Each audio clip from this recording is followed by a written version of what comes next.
I ordinarily talk about big picture politics and history as opposed to fictional stories, but the retelling of history is not only a recounting of events, but the story we tell in recounting those events. The individuals or situation can be mythologized, context can be lost, or it may simply depend on whose perspective you're listening to. But even unsensationalized, the retelling of history is just as important a source for hope as the fictional stories we tell. Several years ago, I talked about the Christmas Truce of 1914, which was a more or less spontaneous truce by many units of mostly German and British soldiers along the front in Belgium. While this particular truce is highlighted in history, I also brought up the live and let live policy that lasted throughout the war along the Western Front. Unofficial, often unvoiced agreements between the two sides. You don't shoot us, we don't shoot you. I find this very real history inspiring and hopeful, that even after losing comrades, friends, or even family in combat, most soldiers, when given the opportunity, would choose not to take life.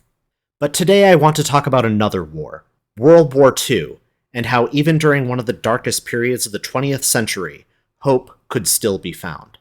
For assistance in telling this story, I'm going to start by referencing an episode of the fictional series NCIS, which has been a staple of American television for over 2 decades. For most of its run, Leroy Jethro Gibbs leads a team for the Navy Criminal Investigative Service, and most episodes follow their cases from the incident to the resolution.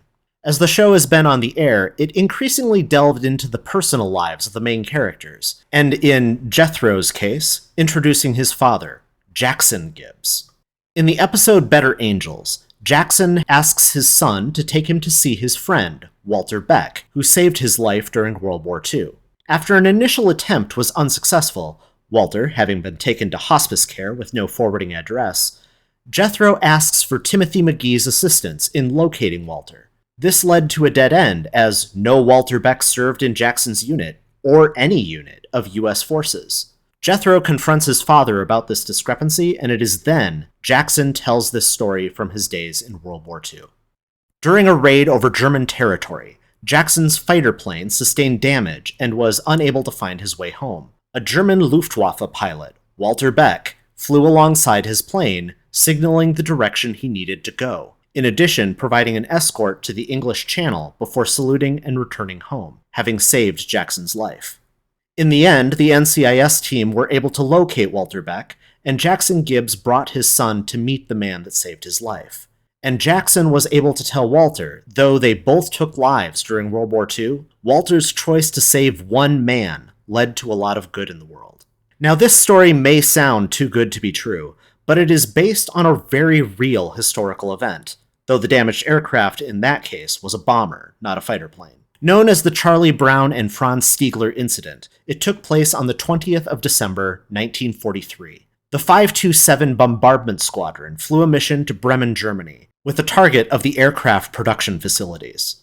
Upon reaching Bremen, Charlie Brown's B-17 Flying Fortress, Ye Olde Pub, suffered a near-direct hit from German flak, knocking out one engine and damaging another, but most critically, shattering the plexiglass nose and ripping holes throughout the hull, exposing the 10-member crew to an outside air temperature of negative 60 degrees Celsius. But the worst was yet to come, as the plane soon came under attack by over a dozen fighters, damaging another engine, internal oxygen supplies, radio, hydraulic, and electrical systems, wounding most of the crew, and killing the tail gunner, Hugh Eckenrode. And yet the plane still flew. Ye Olde Pub, now flying low and slow, was spotted by German forces on the ground. Franz Stigler, who was refueling and rearming at an airfield, soon took off in pursuit. The B-17's frame was so badly damaged that Stigler could see the wounded crew within the metal frame of the plane. It was then that he made a fateful decision, to not shoot down the stricken aircraft. In recalling the incident, Stigler references the words of a commanding officer when he was fighting in North Africa. "If I ever see or hear of you shooting at a man in a parachute, I will shoot you myself." Stigler said, "To me, it was just like they were in a parachute. I saw them, and I could not shoot them down." Stigler tried to signal to the crew to divert to neutral Sweden, but Brown and the crew of the B-17 didn't understand his gestures. They chose to fly on to England. To keep German anti-aircraft units from shooting the plane down, Stigler flew in close formation and escorted Ye Olde Pub out of German airspace. When he was certain they were in the clear, Stigler departed with a salute. Aside from the death of the tail gunner, all 9 of the other crew members survived the ordeal, and both Charlie Brown and Franz Stigler survived the war. But it wasn't until the 1980s that Brown, after retelling the story of being saved by a German pilot, decided to find the, at the time, unknown flyer. It took 4 years, but the two finally shared a phone call before meeting in person in 1990. They became good friends until the end of their days, both dying in the year 2008, only a few months apart. This story, and the fictional one it inspired, present to us the typical villain of history in the hero role. And let there be no mistake, Franz Stigler may not have been a believer in the German regime, but he was credited with 28 planes shot down. It was the decision Franz Stigler made on that December day in 1943 to spare the lives of 9 men that gives cause for hope. In recognizing that his opposition was in distress and not directly threatening him, he took mercy and spared their lives. And he made that decision knowing that he was risking his own in the process. If his higher-ups learned what he did, he would have been lucky to have only been court-martialed. This incident in history is a reminder that even in the midst of combat, battle-hardened soldiers can still show mercy to each other. The reality is, the overwhelming majority of soldiers aren't killing for killing's sake. It's usually to defend their home, their family, their friends, or a cause they believe to be just. And if and when we realize, or we decide, that someone is no longer a threat to those things, they cease to be an enemy.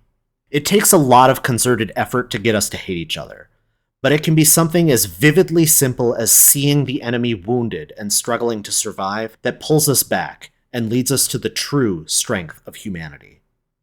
Mercy. Thank you for listening. If you enjoyed the video, please hit the like button. If you want to hear me talk about history and politics in the future, hit the subscribe and bell while you're at it. In the meantime, I already have several videos posted for you to enjoy or critique, and I invite your input in the comments below. Until next time, take care.